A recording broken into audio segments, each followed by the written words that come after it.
For some of us, the idea of making our dreams come true can feel as crazy as flying to outer space.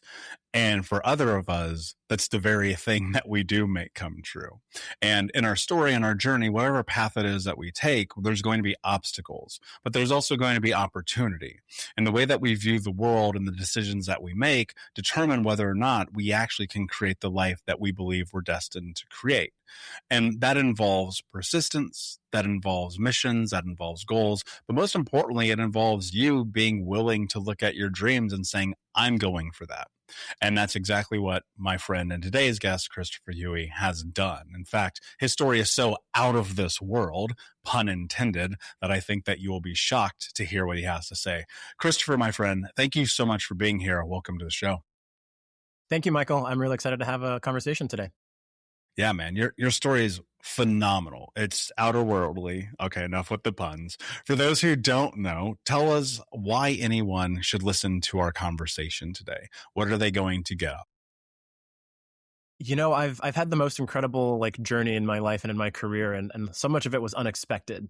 And I feel like for so long, I've had this feeling inside of me that I was destined for something great. I don't necessarily believe in destiny, but just I had this yearning to just do big things in my life and in the world, and not really knowing where to apply that energy or how to apply that energy, or even figure out what that was. And so I think people should listen today because, life is an adventure and we're all on it. And I think everyone has the ability to do things that are well beyond their imagination and well beyond their capacity.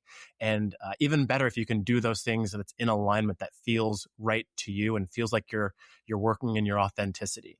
And so I think you should listen today because I think my life, my story, and some of my accomplishments that we'll probably get into today is proof of that. And I've had many hardships in my life. I've been very lost. I failed a bunch of times, but ultimately that led me to launching into outer space for free for my job. I got paid to do it. So I think it's a great opportunity to just learn from someone that you probably don't get to encounter experience-wise very, very often.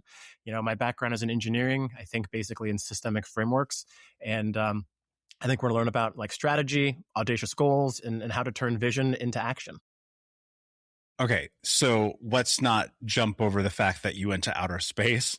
I think that's a really good place to start because I think people often don't understand the capacity that they have to actually do something wild.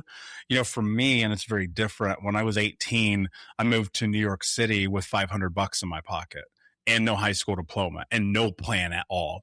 And I remember standing in Times Square, looking up at a billboard in Times Square and thinking to myself, one day I'm going to be on there.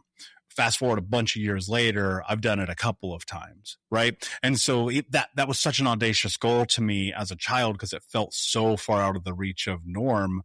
And it was just I'm going to go figure out how to make this happen. Let's talk about you being able to go to outer space, what that journey was like, how unique it was, and also the rarity of the accomplishment for you as well. Yeah, it was a pretty amazing experience, and I'd love to get into it. But it was an opportunity that came about kind of, I would say it was somewhat unexpected, but at the same time, it's something I've been working towards. And so, I worked for a spaceflight company, Virgin Galactic. You can see the logo behind me, and it's Richard Branson's spaceflight company. I started there back in 2016. And my background is in engineering and aerospace engineering. And I got an opportunity to work at Virgin Galactic. And so I took it. My career started in the helicopter industry, and somehow I ended up in the space industry. And then, over time, it became apparent that the company was going to be sending people to space as kind of test customers. I think of it like a soft opening of a restaurant, right? So it was before we open the doors to actual customers, we want to make sure that the product is right, that we know how to serve the food in this instance, but know how to administer the mission appropriately. And so I was essentially one of the first test customers of the Virgin Galactic space flight experience. But when I started the company, I didn't know we were going to be doing that. I was just there to go engineer spaceships.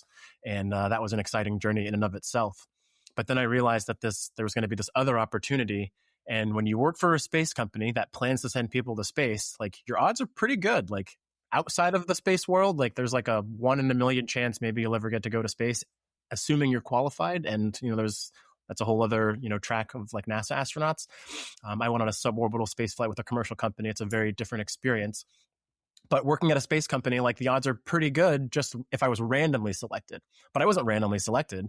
I was kind of positioned for it. And so essentially through my work and a lot of it through my outreach work, I was doing well in my career as an aerospace engineer there and leading teams and leading initiatives and programs and projects.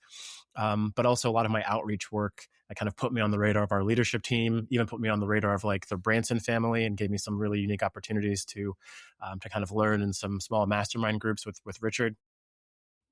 I started a scholarship program. Like all these things kind of like compounded to get me to this place where I was shortlisted to be kind of chosen for this opportunity. And when it came, I was both excited and like not totally surprised. Like I was obviously surprised when someone said, like, "Hey, Chris, would you like to go to space?" You're just like, yeah, hold on, let me ask my wife. Obviously I said yes, but I wasn't like completely surprised because it was something that I'd been working towards. I was making moves in the company, maybe doing like the behind the scenes work to try and make myself marketable for that, but not obviously, just trying to like do good work and hopefully people would see that good work. Do you think that there's I think people hear that and that feels like such a removal from day-to-day life, where like, oh, you went to outer space, you worked for Virgin Galactic, you masterminded with Richard and small groups of, I'm sure, highly successful, incredibly intelligent people. But that holds true in life in so many capacities. Have you seen crossover in the way that you've navigated that with maybe other successes in life as well? Ooh, that's a good question.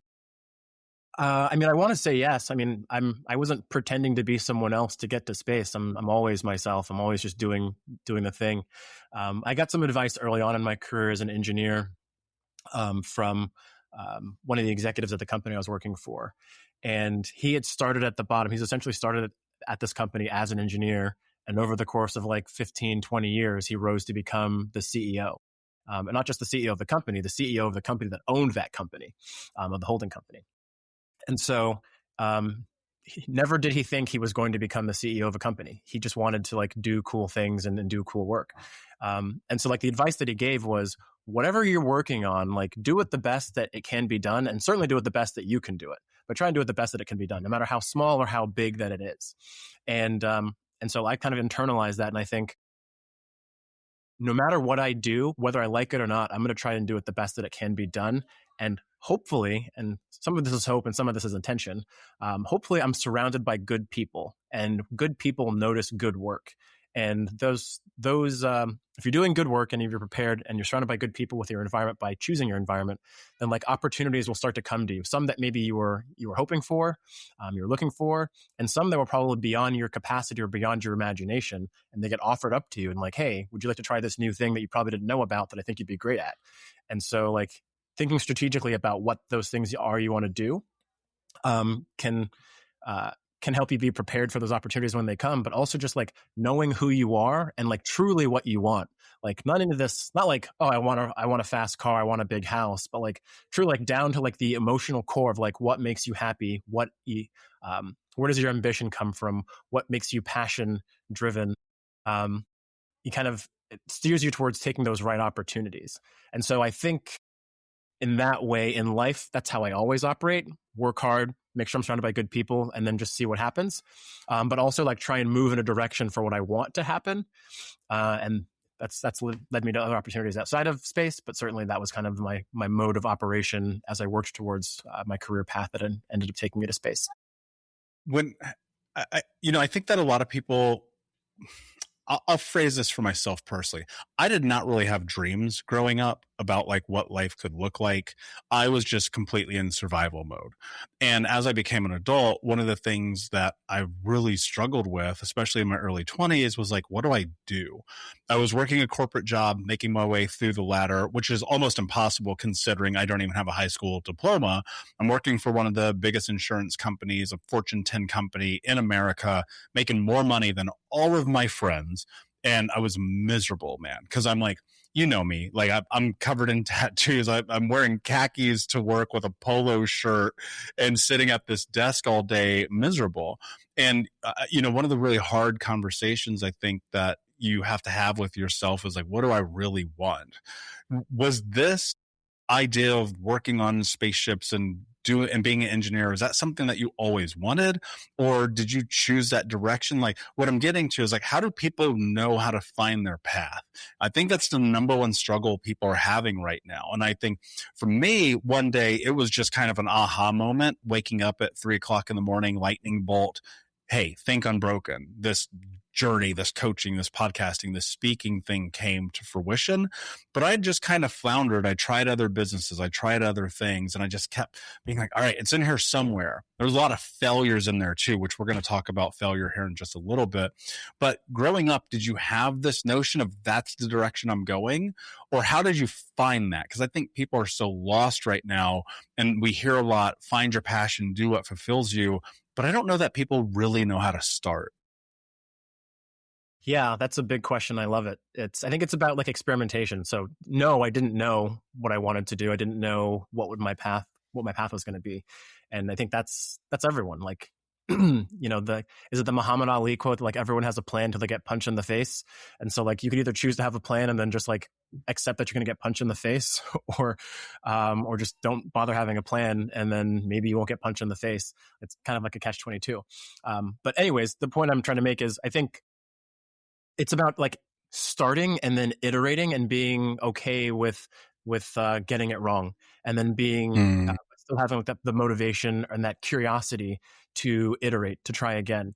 So like when I was a kid, like raised by a single mom, me and my sister, and we didn't have a whole lot growing up. And so I spent a lot of time watching the Discovery Channel, to be honest. That was kind of like I was a latchkey kid staying at home, I was a good kid, but taking care of myself by like watching the Discovery Channel. And so like that was the thing that created that first initial awareness that like airplanes were cool, rocket ships were cool, helicopters were cool. Like I just became infatuated with flying machines.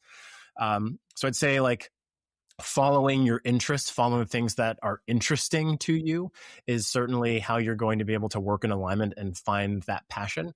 Like if it makes you smile and it makes you lose time, kind of enter that flow state and you just love it, you can't get enough of it, like that's probably pretty close.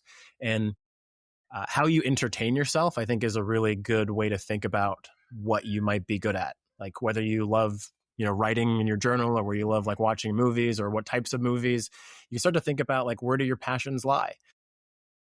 But I think experimentation is big. And so, I brought up that, raised by a single mom, we were fairly poor growing up, is I didn't get a chance to do kind of like the standard American, like, oh yeah, do soccer, now do hockey, now do ice skating, or, try all these different sports, try these different activities.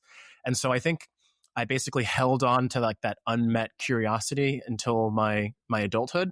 And so I've kind of manifested this mindset where like I'm always willing to try new things because I don't know if I'm good at it and I don't know if I'm bad at it. And so I think keeping an openness to just try new things. When I mentor like college students, for instance, we talk about internships a lot. And I think there's this preconceived notion that you have to take the right internship so you can get like the perfect career after you graduate.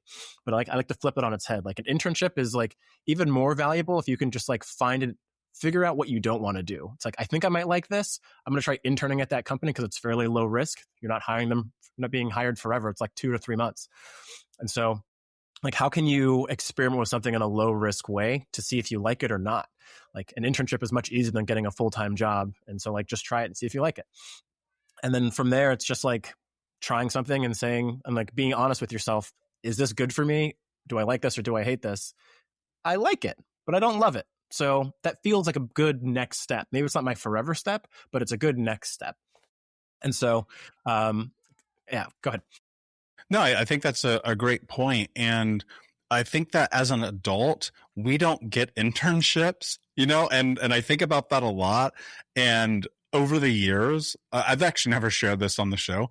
Over the years, I have went and got either part-time jobs doing things I think would be really fun and cool, where the pay is just trash, right? Like it doesn't even make sense. It actually costs me money to go do it, but it's like fulfilling.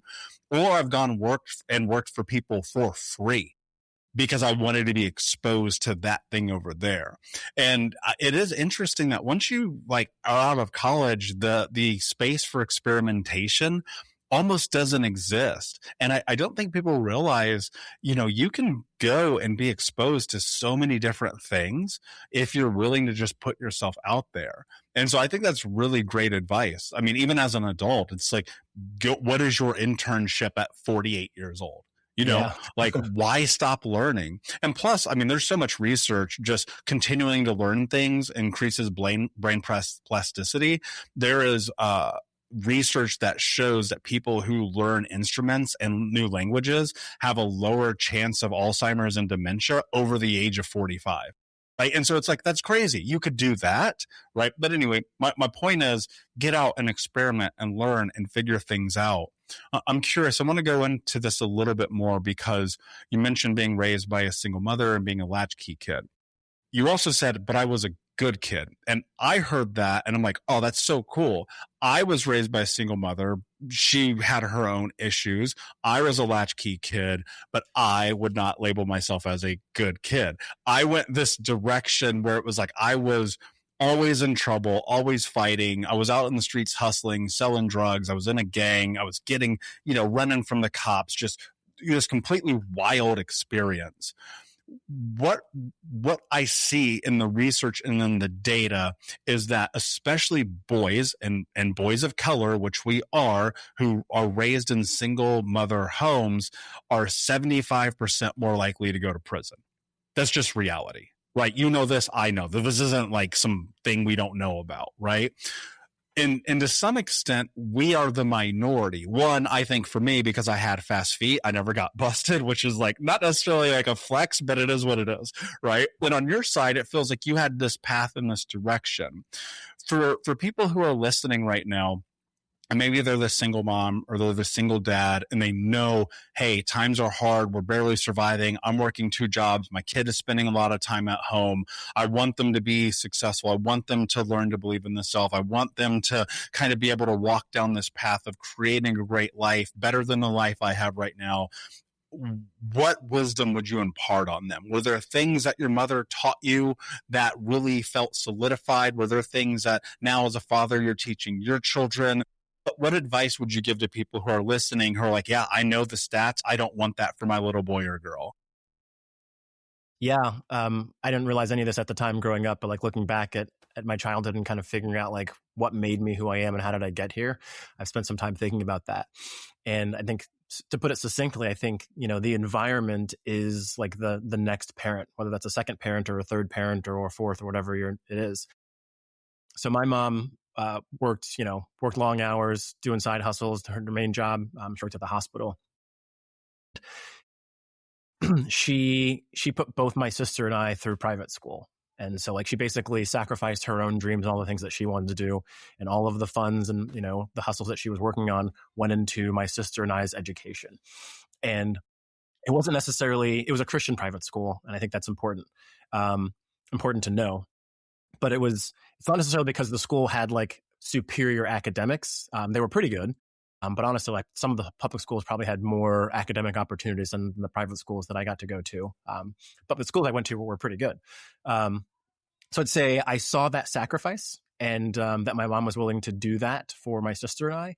But then I want to go back to like the environment really is the teacher, and the environment is what cultivates the opportunities that you have, whether those are good things you get into or bad things that you get into. And so I think my mom did that knowing the statistics of what it's like to be, a little black kid in America, is like, how do I keep my kids on the straight and narrow even when I'm not around? And so as a result of being in this like private school community, I kind of had this built-in community that was like always there, even though I was a latchkey kid. I spent a lot of times at my friend's house when my mom had to work. Long shifts or multiple days in a row. I think that was just like how I stayed out of trouble, is that the community I was in like didn't fester a lot of troubling things. Like it was just a different, pretty small knit community in that regard. So I think thinking closely about like how you can emulate the environment that you want, even if you maybe don't have the means to give it practically. I think the content that you consume is really important. Like I think about it as immersion. like anything that you want to do, like try and immerse yourself in it as much as you can to create that awareness. Like you cannot pursue something that you don't know about. And so like going back to that curiosity and like that internship mindset, you got to like just keep being curious and asking questions like, is there more I could know about this? Is there someone I could talk to about this? Like, I also keep a mindset that anyone can be your teacher. Like, you know things that I don't know because I am not you, right? And so if I come in with humility and curiosity, undoubtedly you will teach me something that I don't know, and then that may open up my eyes to something else that sparks an idea in my head or makes me want to learn something that I didn't go a little bit deeper on something. And so I think it was that, like the environment plus like just an endless curiosity that allowed me to just like deep dive on things and kind of keep my blinders on and kind of focus on the bubble. And so I think to maybe put a cherry on top of that one is the environment plus like the curiosity allowed me to like create a bubble around in my life where I can just like choose what to focus on. And then it's not that I'm ignoring the rest of the world. It's that I'm just so focused on the things that I want to be doing or like so immersed in my environment and my curiosities that like nothing else matters and I just don't notice it. And so I just didn't fall off of the path too far. I mean, there were a couple close calls here and there. But yeah, I think that's the way I look at it. I think that's actually really smart. I mean, kudos to your mom. Holy crap, that's incredible. And I think that so much of it is children learn from exposure. You see your mom working hard, you see her putting in the hours, you're around these different people and communities, you're like, oh, I'm exposed to things. There was a moment, I was probably 9. I was 9 or 10, and I was homeless as a kid because my mom was very deep into drugs. And so sometimes I never knew where I was going to end up. And I got bounced around place to place to place for 4 years. I lived with over 30 different families. It was really intense. But once I was at this family's home where they were actually kind to each other. And like, I can't even make this up. It was just so like an insane experience for me that no one was screaming, no one was fighting, no one was drunk, no one was hungover, no one was getting arrested. And I was just like, I think I was there for maybe a month, maybe 2 months. It's hard to recollect, but I distinctly remember the feeling of walking into that home and having this overwhelming sense of safety. And then as an adult, that's transformed into this thing where my home is the most calm, peaceful place you will ever step into. My recording studio, the same. I mean, even right now we have candles lit and there's just an ambiance of the experience here, right? Because with all the high stress of my life in the day to day, running companies, traveling, speaking on stages, I was like, I need something calm. And I do my best to be kind to people. I'm very intense. You know this, we've spent time together. I'm an intense dude. I would like to consider that I'm a kind person. And I think that comes from the exposure to that. That doesn't mean that I don't have hood in me, because trust me, I do hood rat shit all the time. Even at 40 years old, I'm like, God, dude, settle down. But the exposure is real. And so as you were saying this, I was thinking, I'm in the process of becoming a big brother again as a part of Big Brothers Big Sisters. And if you're a single mom listening, get your kids into Big Brothers Big Sisters, please. It's one of the greatest things that they can do is you have some kind of mentorship. And for me, I grew up a Boy Scout. That helped. I played 4 sports. That helped. And I was just always looking at the things I didn't want. And once my best friend got arrested when I was 18 and he was 17, I've said this story a million times, so I won't go into the details. The night that he got arrested, I had made this decision to tell him no. And that had changed the trajectory of my life, because with what had happened at 18 years old in Indiana, 20 something years ago, I would still be in prison. And he was a minor and he was not. Right. And so you look at these moments, so much of it is like, how do I make these decisions? But there's also the part you said about the exposure. What are you listening to? What are you watching? Who are these kids hanging out with? And I think, and you can tell me, you have children. I don't have children yet. But I think as a parent, you kind of have a moral obligation to set your children up for success. I mean, it was you made them. Like they didn't ask to come here. Do you think that's true, or do you think like I'm misinterpreting what the idea of parenthood might be? I don't think that's universal, but I do think generally you try and raise your kids such that they're not subject to the same bad and sad things that happen to you if you can. So I think it's like this interesting like teeter-totter where like I think everyone gets messed up by their parents in some way. It's just like you just choose the vector that like you're good and choose the vector that you're bad. And your parents aren't intentionally trying to make you bad. They just can only focus on a handful of things based on the trauma that they had in their life. And so I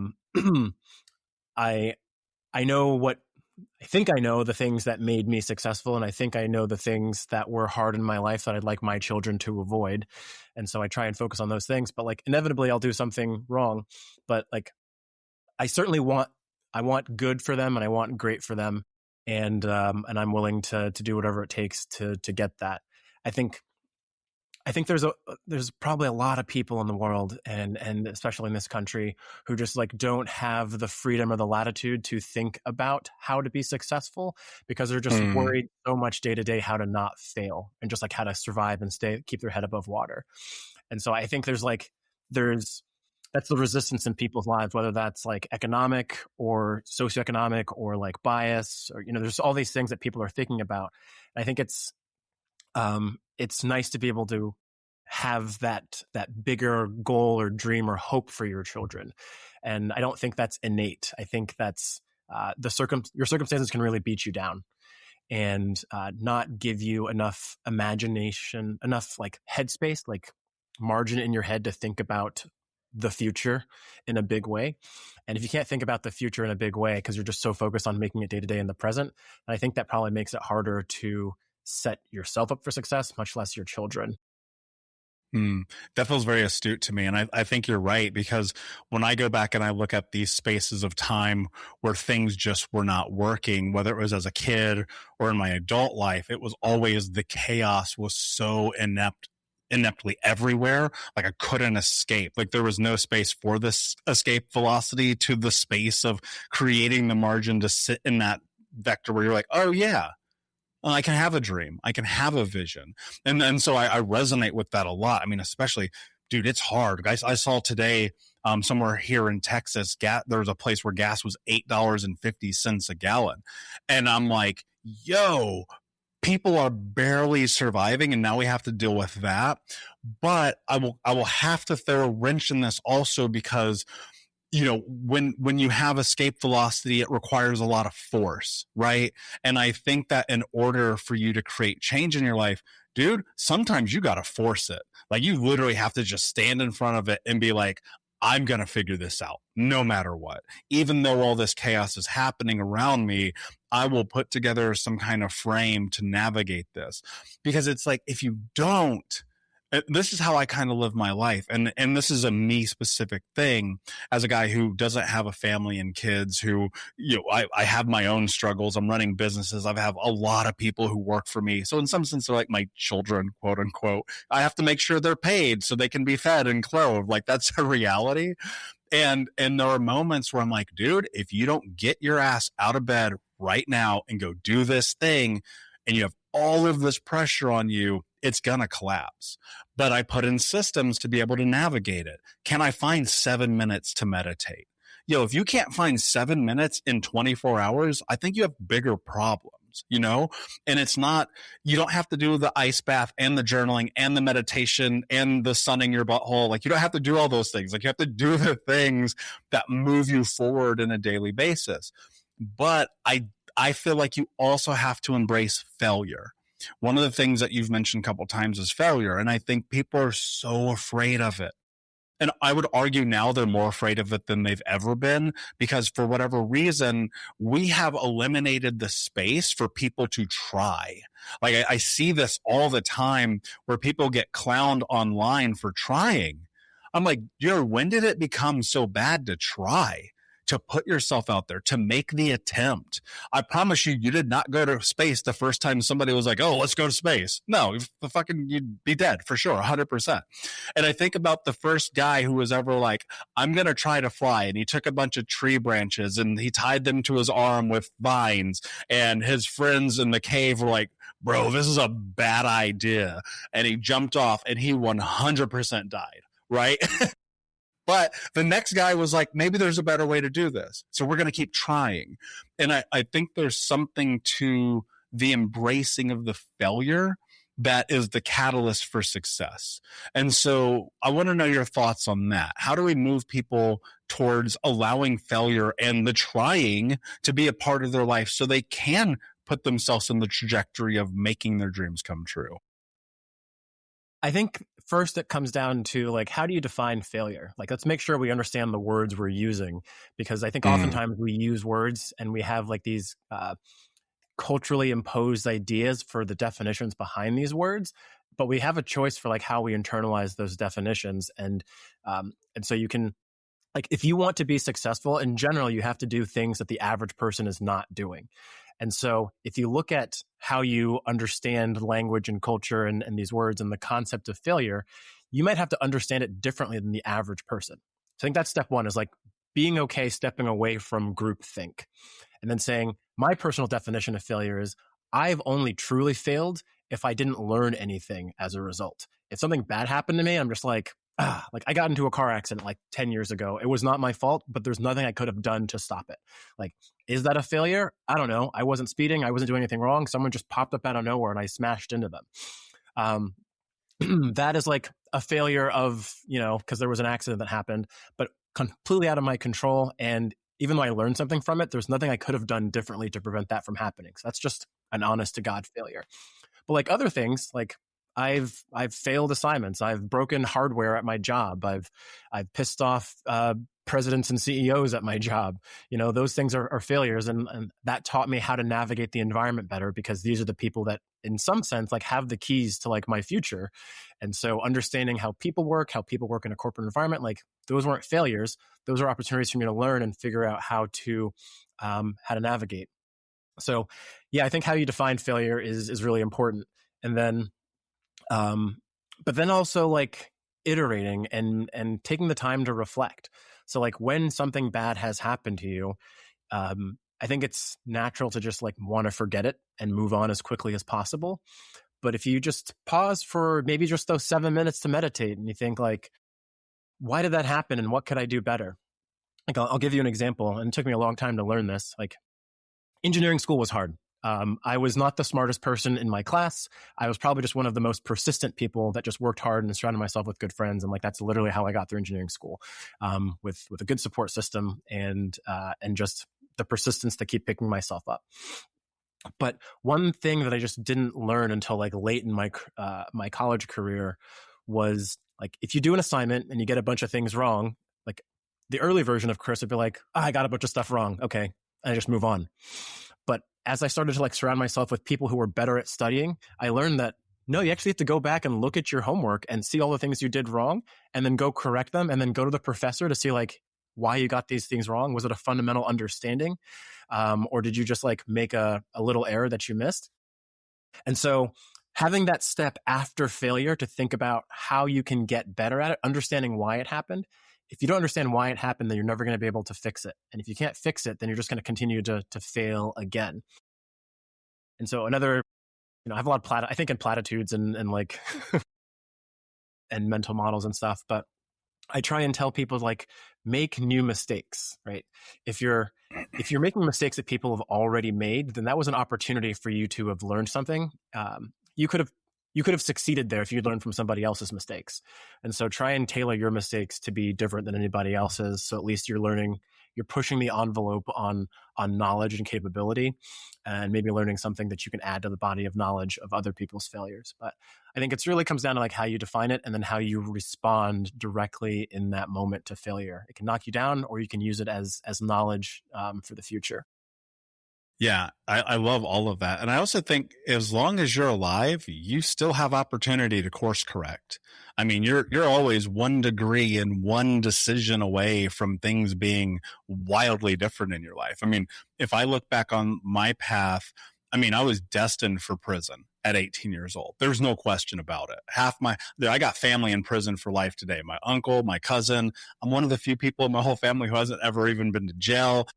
I was in the streets doing really intense things. My 3 childhood best friends have been murdered.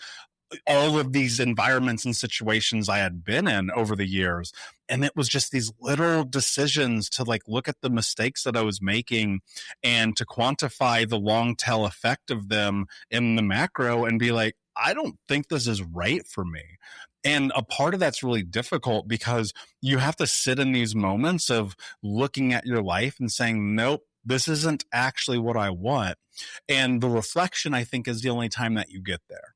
Because when you're in the present, you're like, yeah, this is just the reality of what's happening. But in that deep reflection, I think also I would add an and to everything that you just said.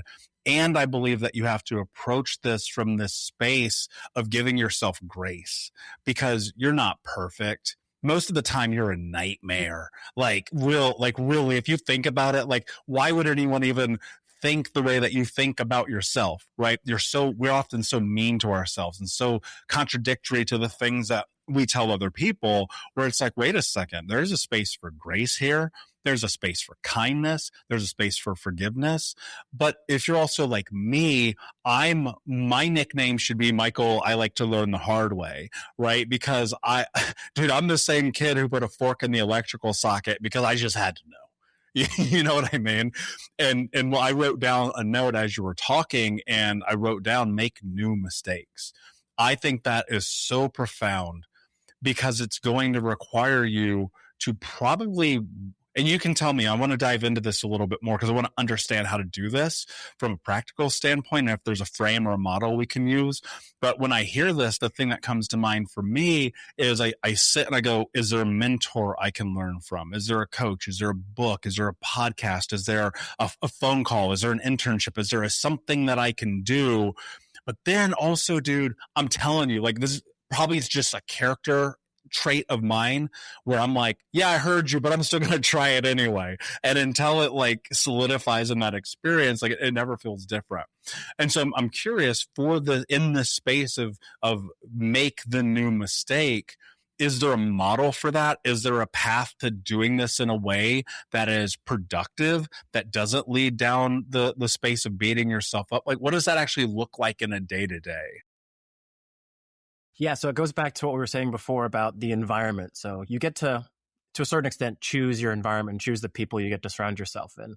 And even if you don't have like real people in your life, there's ways to supplement that with the content that you consume.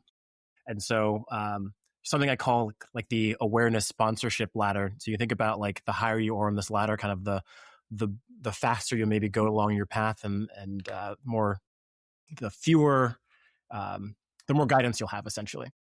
So it starts with awareness, like you can't do something you don't know about, and then representation. Ideally, if you can relate to something better, see someone that looks like you doing the thing that you want to do, then that opens up your mind. Like, oh, people like me can do these things. Like one of my good friends, Sydney, he grew up on the south side of Chicago, and like he barely made it out. But he saw a PBS documentary about like the moon or something like that. And just like that, he was able to see himself doing something that he didn't know that was even humanly possible. Like, because in the hood of South Side of Chicago, it's a very different life than like launching rockets to space. So there's representation, and then there's like a role model, someone in your life that they don't necessarily need to be in your life. It's just someone you look up to. It could be Barack Obama, but like you're probably never going to meet Barack Obama, but like you see him, how he operates in the public sphere. You can get a sense for his values are. You can see his academic and professional history, and you can say like, hey, those are cool things. That gives me an idea of like how, like the types of things I may need to do to get to a position like that. Then beyond role model is a mentor. Someone that you can actually talk to in a dialogue and say like, hey, tell me about your experiences so I know another way to succeed. That might not be the way that I succeeded, but like if I can learn from your failures and your successes in a way that gets that speaks to me how I need to be spoken to. So like hearing how I learn, that's the benefit of having a dialogue rather than just like listening to content. And then from there is like where you really get the acceleration.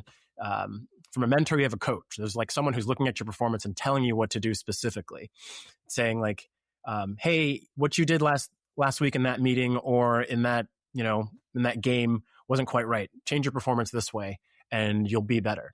mentor doesn't tell you what to do. They tell you their experience and they give you some guidance and some advice, like based on their experience. But like a coach is like an expert in like specific things that you need help in. And then from there, it's kind of the top of the ladder is like sponsorship. It's someone that kind of embodies all those things we already talked about, but also has the ability to open doors for you, to create opportunities that you yourself do not have access to. And so I know, like, depending on where you're on the ladder, it can seem pretty daunting. Like, well, I'm stuck here in my life. I don't have access to people who can open doors for me. I'll tell you the example that really like changed my mindset and kind of set my core beliefs. Like, I became an engineer. No one in my family was even remotely into science or technology or, engineering or math. One of the first people in my family to graduate college, still the only person kind of in the hard sciences and in aerospace engineering. I didn't meet an engineer until I was 16, but I was pretty sure I was going to be one by the time I was 12. And so, like, how did I get there? What was the inspiration? What was the awareness path that led me there? And to be honest, it was Star Trek. Like, I watched a lot of Star Trek. Like, one of the benefits of being a latchkey kid is I watched a lot of television. And so Star Trek became my inspiration. And specifically, Star Trek The Next Generation. If you remember, Lieutenant Commander Geordi LaForge, played by LeVar Burton, same guy doing Reading Rainbow on TV as well. And so, like, that to me showed like the future of possibility. And in my mind, the future was so far away, I wasn't able to like untangle 30 years in the future from 300 years in the future. And so, like, the future was just the future. And I felt like that if I could, if I just set my direction on this path, then that's probably something that I could achieve, or at least move in that direction. And so, like, Lieutenant Commander Geordi LaForge was the chief engineer on a spaceship, and he was black. And I was like, okay. And none of this was like apparent at the time. It was just kind of like my programming as a child, like in my indoctrination, if you will. And that kind of set the stage for like my awareness tier. And I was like, okay, something like this is possible. And then I met an engineer, and that became like representation and a role model. And over time, I just kind of learned through trial and error that having people in my life, being open enough to tell people where I'm at and what I want to do so that they can help me along my journey, for one, but then like having a big goal to work towards. Even if you don't achieve that goal, like working towards a big goal, it just sets you on a good path and forces you into motion, and it's better than stagnating. So like I keep two big goals in, at all times. And I'm actually at a point where I maybe need to get rid of one because they're working against each other. But like, it's more, the goals should set the path. And even if you don't get the destination, figure out a path that you're going to enjoy. And every now and then, you'll either go further than anybody else has ever gone on that path, which is awesome, or you'll achieve the thing that you thought was impossible, which is even more awesome. So like, just set your goals high, and try and get move beyond your current existence. Move beyond your current existence. I like that. I think that's very powerful. I also grew up, again, as a latchkey kid. I spent so much time watching television as well. And I was I'm like a 70-year-old grandpa at 12. I would literally just be sitting in my living room watching World War II documentaries. Like all the time, Vietnam documentaries, Korean War documentaries. I was obsessed with war, and I grew up playing G.I. Joes all the time and shooting guns. And I was a Boy Scout, and my entire path, everything that I saw, one of the most interesting thing that happened to me is I saw the movie Sniper with Tom Berenger, and I was like, oh, that's it. That's what I want to do. I'm like 9 or 10 years old. I was homesick from school when my mom was still before. Anyway, it doesn't matter. So I'm watching this film, and I was just like, oh my God, that's the path. And dude, this was the only trajectory that I was on. And so I was JROTC, Army, and then Navy in high school. And one day the Marine Corps recruiter came to our school during lunch hour, and I registered, I signed up, me and my best friend at the time, we both joined. And I go to do the ASVAB. I got a perfect score. I could do anything I wanted, which means sniper. I could go and be a fucking sniper. I'm like, yes, this is what I want. Obviously, there's a lot of things to lead to that moment, but I was on the path. But then I had to go and do MEPS. And I could not pass MEPS because I'd injured my knee wrestling that same senior year of high school. And I had asthma, and they would not let me in. So I'm sitting here and I'm looking at it. I'm like, I don't know what to do now. I have no idea. And people have the same experience that I had, where now the trajectory has changed, you don't know what to do, but you have to course correct. And you talked about exposure. So, and I've shared this story 1,000 times. I'm going to do it anyway. My best friend at the time was on MySpace. We were chatting on MySpace. He had just bought a brand new Chevy Tahoe. Now, this is the same kid. We would skip school. We would get high. We were doing things. He was way more academic than I was. I was just bored with school. It didn't interest me. But I remember messaging him. I was like, dude, whatever you did to get this Tahoe, tell me what you did. And he was like, oh, I'm working for an insurance company.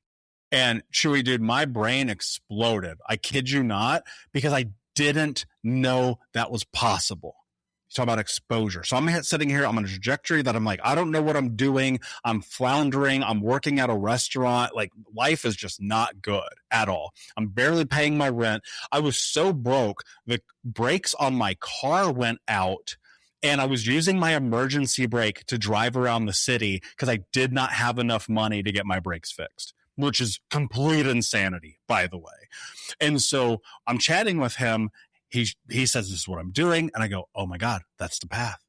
That's the thing I've been looking for. And for 2 years, from 19 until right before I turned 21, I applied for every insurance company in America, got rejected hundreds and hundreds and hundreds of times. It was insane, but I never quit.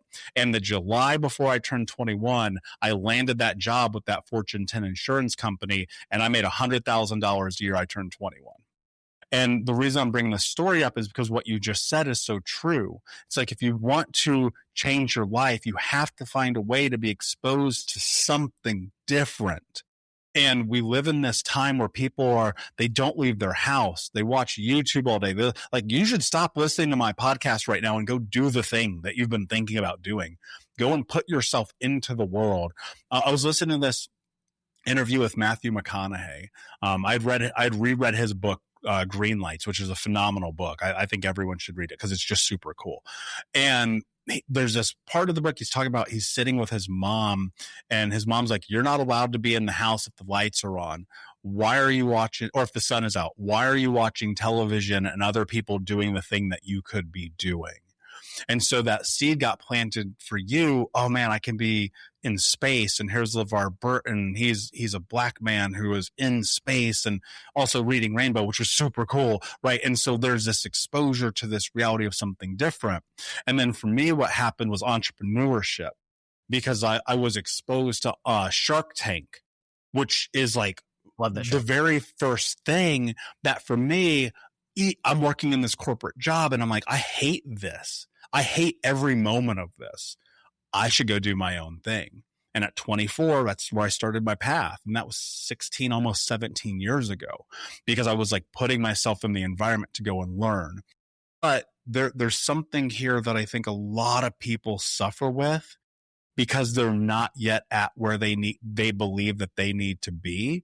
And that's this place of worthiness, because they're like, I should be great. I should not have to ask for help. I should have it all figured out. If I can't do it, then why do I, and so how did you navigate that? Because man, I've never met Richard. I've been invited to Nectar Island before. I couldn't make it because I had something else. And hopefully I'll get to meet him one day. But as an entrepreneur, you look at a guy like that, you go, holy shit, like that guy, like he's the guy, right? Yeah. How do you have this conversation and this narrative internally about your own self-worth when it's like, I've got to go put myself out there. I don't know what I'm doing. I need help. I need to be exposed to this. I need to find this. I need to find that. What's that journey been like for you? Honestly, it's been other people realizing that for me, because it's been a major blind spot for me.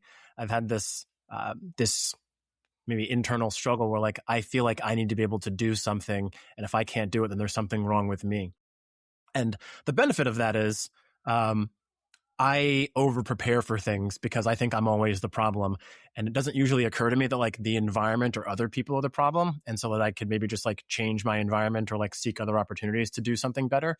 I assume I'm the problem, which isn't always great, because then I'm basically taking responsibility for things that aren't my fault. Like in college, like I was saying, like I had a really hard time asking for help. I didn't learn to like my senior year of college that like I could go to my professor's office hours and they would just teach me the things one-on-one. And it's like, I'm paying like $50,000 a year literally every person on a educator, like on a school campus, is there to make you smarter. It's their job. They're just waiting in their office trying to make somebody else smart. And I just didn't realize that I was paying for that and not utilizing that as a resource. So that was like one learning. And then even when I started my first career in the helicopter industry, actually in Texas, a company called Bell, not too far from Dallas. One of my first boss kept encouraging me to get a mentor. I think he saw like some amount of potential in me that like I could be taught. And then if I just had like enough direction and guidance on a regular basis, that like more greatness could be extracted from me or something. I don't exactly know what he thought, but he just kept saying, Chris, you should really consider getting a mentor. And I was like, I don't need one of those. I can just do it all myself. I can figure it out. But over time, I started to get these opportunities where I went from one thing to the next. Sometimes they were like progressive moves. Sometimes they were lateral moves that were I was capable of doing, but it was very different than what I was doing before. Like moving from the helicopter industry to the space industry was like one of those big examples of one. But where I'm getting at is through those experiences, I developed like imposter syndrome. Like I felt like I was faking it and I wasn't worthy of being where I was being. I wasn't worthy of the role and the title that I'd been given, and I wasn't able to solve the problems that I was being held responsible for.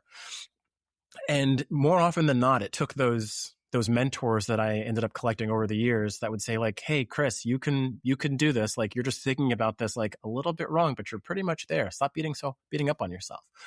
Or, so it's funny you bring up Necker Island, because that was like one of my major aha moments. And this may even like tie back to like our internship concept. Like most of the opportunities that I had were actually like in a parallel lane to like my main career path. It was the outreach work that I was doing. I was giving back. I was mentoring kids. I was going, speaking, running tours at the facility, at our spaceship factory. And those are the things that actually gave me a different opportunity set than like what my career was doing. And the thing that led me to space was like the confluence of like the performance I was doing in my career and the performance I had in like my outreach work. Those two things came back together and combined into like a mega opportunity. And so like the outreach work in a certain sense was an internship, but putting that aside for a second. So I got this opportunity to go to Necker Island. I started a scholarship program in 2020 called the Black Leaders in Aerospace Scholarship and Training Program, or BLAST. It's no longer running, but we had about 3 or 4 years. We put maybe 15 to 20 students, gave out scholarships, went through a leadership program. And this was actually inspired by like the murder of George Floyd. And we can go deep on that in a second if we want. But essentially, like George Floyd was murdered. We were sending people to space, and I couldn't believe that we were doing both of these things at the same time again. It's like the 1960s all over again. And so I thought, like, what can I as an individual do within my capability? And so I started the scholarship program.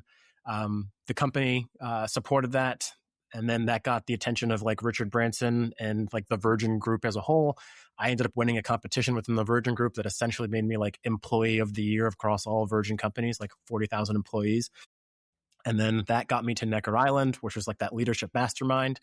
And it was on Necker Island. I had done the scholarship. I was working, doing pretty good on my job, getting promoted. And then I was on Necker Island around like literally like world leaders and entrepreneurs and CEOs and Richard Branson himself. And, that was, if there ever was a time where I didn't feel worthy of being in a room, like I was probably the lowest person on the totem pole, because I just kind of won this competition. Everyone else paid their way there or they were invited. And I just like showed up as like a charity effort. And I was validated by all of those people there that I looked up to as being like so much further along in their career and what I defined as success at the time. It's like when someone who's like literally run a country or like has run a gajillion-dollar company or several of them at the same time, they're saying like, hey, Chris, I want to mentor you. You are worthy. You can do so many things. You can actually do these things that you probably never even thought about. And I was like, whoa.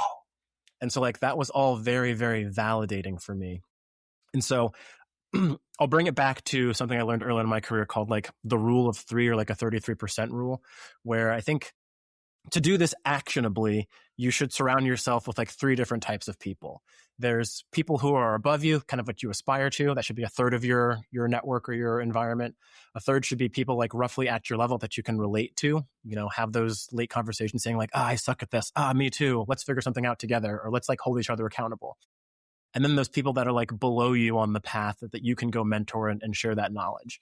Because I think what that does is it gives you something to work towards, but also people that can help you work towards that thing. On the level playing field, it gives you that peer reinforcement and that we can do this thing together. You're not working alone. And then below that, it gives you that a sense of validation that like where you are, someone else also wants to be. You may not see value in that, but like when you're actually mentoring or helping other people, know that like you've actually already done some cool things or achieved something that somebody else wants to do, and you have knowledge to share. And if for nothing else, you are worthy because of that.